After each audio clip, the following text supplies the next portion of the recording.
மகாபாரதம் இக்கதையானது மானுட ஆசைகளை எடுத்துரைக்கும் கதையல்ல. இச்சை கொண்ட மனதால் ஒருவர் உயர்வு தாழ்வு அடைந்ததை கூறும் கதையும் அல்ல.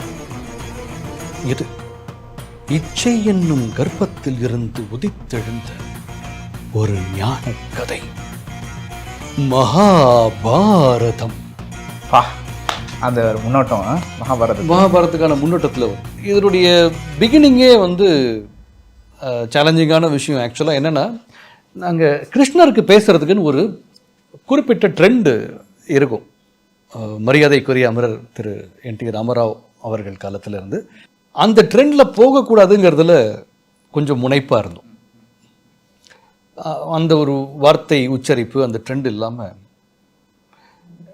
வேறு ஸ்டைலில் நம்மளுடைய ரெகுலர் ட்ரெடிஷ்னல் ஸ்டைலில் கிருஷ்ணருக்கு ஆரம்பிச்சிருந்தா எப்படி ஆரம்பிச்சிருப்போம். இந்த மகாபாரதம் ஆரம்பிக்கிற முதல் டைலாக் வசனம் எப்படி இருக்குன்னா, ஆசை, இச்சை, விருப்பம், பேரவா இவை யாவும் மானிட வாழ்வில் பெரும் தாக்கத்தை ஏற்படுத்த வல்லவை. முதல் ட்ரெண்டு ட்ரை பண்ணி பார்த்தோம். ஆசை, விருப்பம், இச்சை, பேரவா, இது செகண்ட் இந்த ட்ரெண்ட் முதல் ட்ரெண்ட் இருந்தது.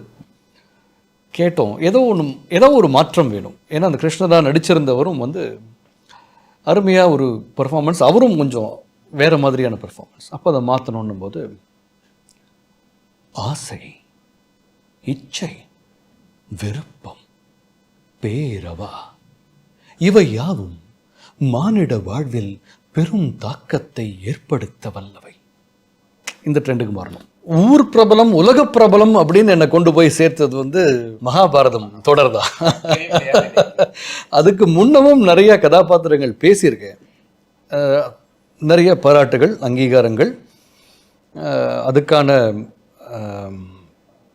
நிறைய பேர்கிட்ட இருந்து அதுக்கான விமர்சனங்கள் எல்லாமே வந்திருக்கு.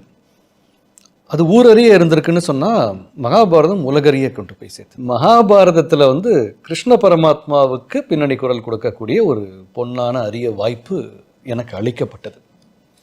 அந்த வாய்ப்புக்கு நான் முழுமுதற் நன்றி சொல்ல வேண்டியது 7 சேனல் கம்யூனிகேஷன்ஸ் நிறுவனத்துக்கும் விஜய் தொலைக்காட்சிக்கும்.